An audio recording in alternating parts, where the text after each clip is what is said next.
Shalom and welcome to the final Shabbat of the month of October.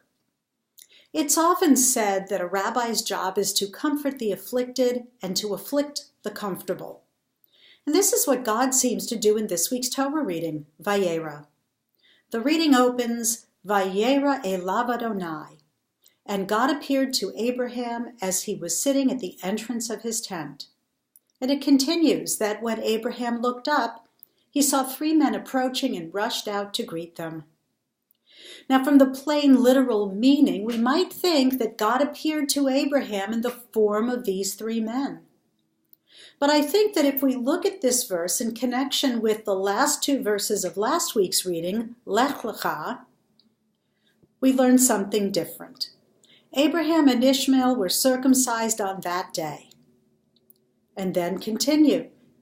And the Lord appeared to Abraham, and so on. Now, circumcision may be a very minor procedure for most baby boys, but for a 100-year-old man, I imagine it's a big deal. And our sages suggest that God's appearance was to visit Abraham during his recovery. It's from here that we learn that visiting the sick is a mitzvah, a commandment, because God visited Abraham. Now, as soon as the three men who visited Abraham left, his attention was turned back to God, who was about to destroy Sodom and Gomorrah because of their wickedness. This makes Abraham uncomfortable, afflicts him, and he bargains with God to spare the cities for the sake, ultimately, of just 10 righteous people. And even that number can't be found. So his nephew Lot's wife, who turns into a pillar of salt, and their 2 unmarried daughters are the only ones who are saved. Finally, we have the ultimate test, where God tells Abraham to sacrifice his son Isaac, perhaps expecting, maybe even hoping, that Abraham would speak up and challenge this divine edict. The fact that Abraham goes along with it is a bit troubling. So I have to wonder, did Abraham know that God wouldn't actually let him go through with the act? Maybe.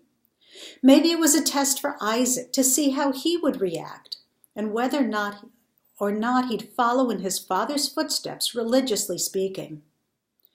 Either way, I have to imagine Abraham feeling quite conflicted and uncomfortably afflicted in this instance.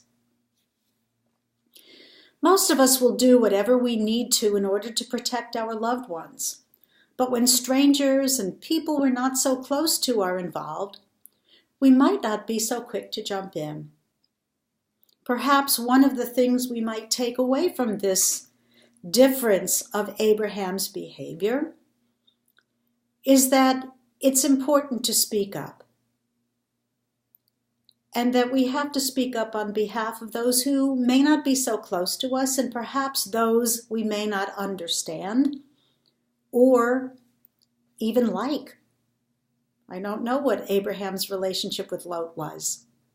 But God willing, we'll never be put in positions similar to Abraham's. However, we all have the ability to make a positive difference in the lives of others, even if all we do is acknowledge their humanity and their right to live authentic lives.